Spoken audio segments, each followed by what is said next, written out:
The National Weather Service in Newport has issued a special marine warning for Pamlico Sound, south of Cape Hatteras, North Carolina to Ocracoke Inlet, North Carolina out to 20 nautical miles, south of Ocracoke Inlet, North Carolina to Cape Lookout, North Carolina out to 20 nautical miles, south of Oregon Inlet, North Carolina to Cape Hatteras, North Carolina out to 20 nautical miles, until 4:45 p.m.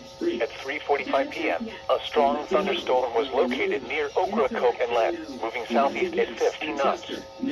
Hazard, wind gusts 34 knots or greater. Source, radar.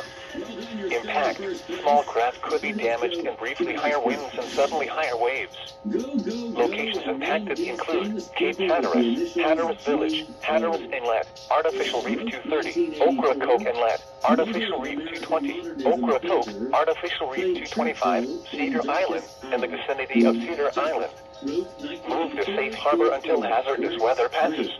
Played Churchill in Darkest Hour, Gary Oldman. Also correct. Rosa. Mother of America.